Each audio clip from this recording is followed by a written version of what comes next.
The restaurant lights were warm, glowing gold against polished wood and clinking glass.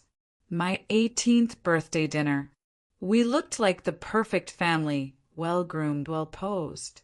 From the outside, you might have thought this was a celebration. I did too, until the envelope slid across the table. Thick, heavy, labeled with my name in embossed type.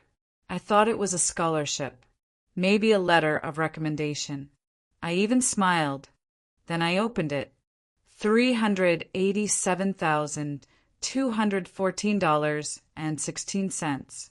Debt transfer. Legally binding. Effective immediately. I scanned the document. Clause by clause. No flinch. No gasp. Callista sipped her wine, smirking behind the rim. Sinclair had his phone angled just right under the table, filming. My reaction was the gift they'd really wrapped. I nodded once, folded the papers back, and said, "Thanks. That's generous." Sinclair smiled. "Welcome to adulthood. We thought you'd want something meaningful." They thought I would break that night. They forgot I don't bleed in public. Have you ever been handed something that didn't just ruin your day, but your entire future? When I was 14, the school fundraiser money disappeared. $1,000. Gone. Callista had a new phone the next week. She said I stole it. Sinclair didn't ask for my side. Rowan didn't blink. The principal looked at me like I was filth. I was told it'd be better if I just admitted guilt. For the family, Sinclair said. I scrubbed bathrooms after school for 2 weeks. Bleach burned into my knuckles. The silence in the car afterward was worse than anything. Rowan finally spoke. Good girls know when to take the fall. That was the first time I saved a memory like that. Not in my head, in a spreadsheet. What did your parents teach you without ever saying it out loud? I didn't cry when the rejection email came. Due to financial risk indicators on your FAFSA, we regret to inform you. Apparently, it's frowned upon to owe nearly $400,000 before orientation. The kicker? My name was the only one listed. Not theirs, just mine. The email had been CC'd to my parents. Callista, too. Rowan called me within minutes. Sweetheart, what happened? Is everything okay? I recognized the voice. Concerned. Smooth. Rehearsed. It wasn't the debt that stung. It was the performance. Would you rather face cruelty head-on, or with a mask of love that cuts deeper?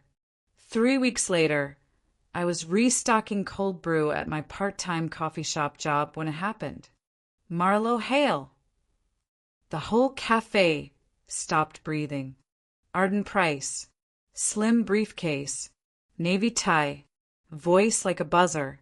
This is regarding case 18324, verification of debt assumption. We need a live signature. Customers stared. A phone went up. Behind the bar, Kira didn't say a word. She just slid a hot tea onto my tray. Her hand brushed mine. I didn't look up. That clip would float in a private group chat by nightfall. Callista's caption, LOL, even her job knows she's broke. Ever been betrayed so publicly even strangers saw it before you fully did? I found the email 2 days later. Callista had used the shared family drive by mistake. She thought she deleted it. She didn't. If pushback gets rough, just assign everything to Marlowe. She's used to carrying messes. I read it 5 times. Then I copied it, uploaded it to a cloud folder, labeled it documentation. I stopped crying that night. I didn't become cold. I became clear. Was there a moment in your life where something just snapped? Callista's 17th birthday had a red carpet. Literally. Catered food. A jazz band. Gold balloons spelling her name. I wasn't invited. But I was there, picking up cups, scraping plates, bagging trash. No one looked at me twice. When the guests left, I walked through the backyard with 2 black garbage bags, pausing by the pool. My reflection stared back. Hollow, not sad, just done. That night, I opened a savings account, transferred my first $20 in. It wasn't for college. It wasn't for escape. It was for documentation. They gave me a debt. I turned it into capital, not for revenge, for record keeping. What's the first thing you ever did for you? The letter arrived 2 days after the birthday dinner. Plain envelope. No crest, no drama. Just 4 words that had rearranged my plans. We regret to inform. I read it alone on the couch, still in my cafe apron. The shift had been long. My hands smelled of sanitizer and espresso. My future apparently smelled like debt. They listed financial instability as the reason. My FAFSA tied to the Hale family balance sheet, except it wasn't their debt anymore. It was mine, my name, a loan buried under 6 figures. Rowan called that night. We'll figure it out, sweetie. But I knew that tone. Polished sympathy, soft pity, never accountability. They didn't give me a warning. They handed me the keys to the jail. So I decided to pick the lock. Ever had your future stolen before you even got started? I started working doubles at the cafe, nights, weekends, saving tips in singles and coins. By the 3rd week, I'd memorized the layout of the Charlotte Public Library's digital sciences section. I taught myself Python, then SQL, then encryption, bit by bit, byte by byte. Mateo Briggs, my coworker, caught me one night coding on my tablet during our 10-minute break. He nodded like he understood, then said nothing. The silence became normal, focused, sacred. Ezra Dalton messaged me out of nowhere. You don't have to beg them for approval, he wrote. Build what they can't buy. So I did. I started logging everything. Emails, texts, call logs, digital copies of legal threats, screen captures of accidental group chats. I built a folder on the cloud and labeled it Hale Archive. It wasn't revenge. It was research. I applied to a startup accelerator, pitching a financial ethics platform based on my story. Called it Rootflow. I didn't change the facts. I highlighted them. Used the injustice as a case study. They didn't see a liability. They saw a use case. What happens when your weakness becomes your thesis? Then the second letter came. Thank you for applying. After review, we regret to inform you. Reason: risk profile too high due to unresolved debt burden. I stood in the accelerator's marble-tiled lobby holding the letter. People walked past. Coffee carts clinked. Somewhere a printer buzzed. Inside the envelope was a copy of a legal brief. Rowan Hale's lawyer had marked me high risk in a shared industry database. They weren't content with giving me the debt. They made sure I'd never outgrow it. My hands didn't shake. I read the letter twice. If they grade me by their broken scorecard, then I'll change the scoring system. Would you redefine who gets to decide your worth? Ezra invited me into his office the next day. It wasn't an apology. It was a challenge. I've worked with founders worse off than you, he said. That's your edge. He walked me through how equity structures could hide power, how algorithms ignored human context. Then he gave me something more valuable than advice. He gave me a name, Lennox Ward, a lawyer who trained tech startup founders in risk analysis, public impact, and regulatory navigation. At the workshop, I watched Marlo Hale fade behind the data scientist I was becoming. Rootflow wasn't just a company now. It was armor. Who believed in you when you'd stopped believing in yourself? Lennox didn't make it easy. If your platform can reduce logistics cost by 12%, you're in, he said. You've got 72 hours. I nodded. Night 1, I coded. Night 2, the server crashed. I didn't cry. I didn't sleep. Night 3, I reran everything. The sun came up over Charlotte like an old friend too tired to judge. I sat in the hallway of the incubator office, laptop humming on my knees. At 5:59 a.m., I hit submit. No fireworks. No champagne. Just one breath. Then I opened my archive and added a new folder. Proof of viability. I wasn't waiting for their congratulations. I was busy building things they couldn't tear down. Are you building to survive or building to matter? That night, I came home and locked the door behind me. The apartment was still small, still smelled like burnt toast and lavender spray. But the silence wasn't lonely. It was mine.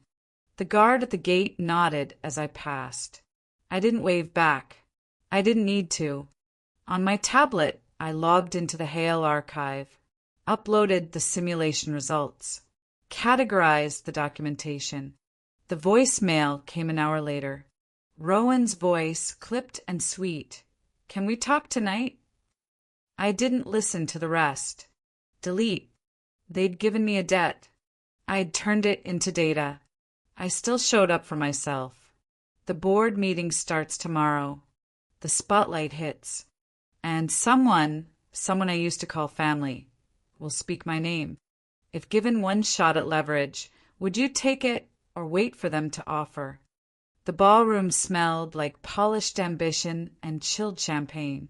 Crystalline lights flickered above, bouncing off pressed suits and polite veneers. I entered without pausing at the door. They were already there. Sinclair, shaking hands with board members like a seasoned politician. Rowan, in soft pastels, waving gently at a line of reporters she'd probably summoned. Callista's laugh echoed from behind a flute of champagne, all teeth and calculation. I walked past the head table. No hesitation. No nod. Someone's phone camera shifted toward me. Another flash. I didn't look. They came for applause. I came for archives. The stage lights dimmed. Lennox's voice pierced the room, firm and deliberate. And now Marlo Hale. Applause erupted. Too much. Too fast. My heels tapped against the platform as I stepped into the glow.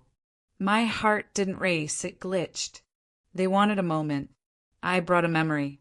Have you ever walked into a room where your past was waiting in a tuxedo and a smile?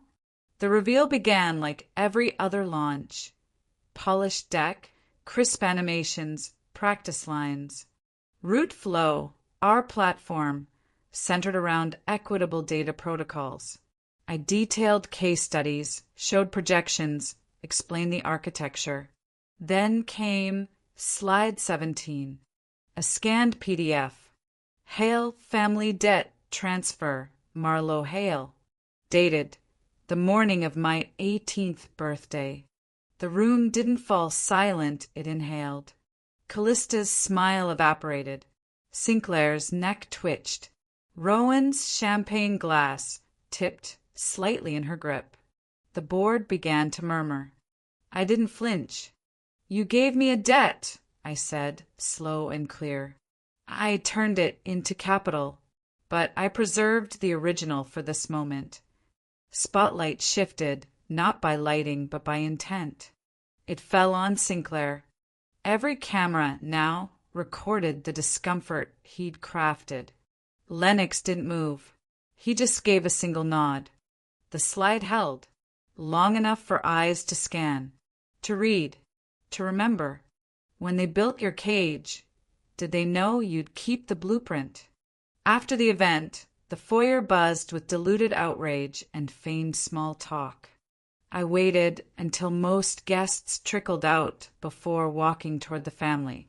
Same estate, same polished table I used to dust. I placed the original contract down on the coffee table, a final exhibit. I kept a copy, I said, for history. My voice was soft but not fragile. I turned to leave. Callista lunged, eyes wild. You're destroying us. I stopped mid-step, looked at her. I didn't break the family, I said. I just stopped covering the cracks. Rowan stood behind her, eyes glistening, lips parted, but silent. Always silent when it mattered. Sinclair remained seated, jaw clenched, fingers tapping. Not one of them denied it. Is freedom the moment you yell, or the moment you walk away in silence? Outside, the night in Charlotte wrapped around me like breath. I didn't rush, didn't run. City lights flickered off mirrored glass and empty sidewalks. The noise of traffic far in the distance. In my pocket, my phone buzzed once. Ezra. Text. It's done. I replied. Now we build. There was no celebration. No need. Just my apartment. My chair. A cup of black coffee aligned 1 inch from the edge of the table. Control. Ritual. Proof. I opened my journal. Wrote 1 line. They thought they wrote the end. They didn't realize they just opened the sequel. What story do you walk away from so you can start writing your own? My laptop pinged. New email. Subject. Offer letter. Lennox Ward Enterprises. Director of Data Operations. I didn't smile. I just opened it. The name on the contract had changed. The woman who signed it did too.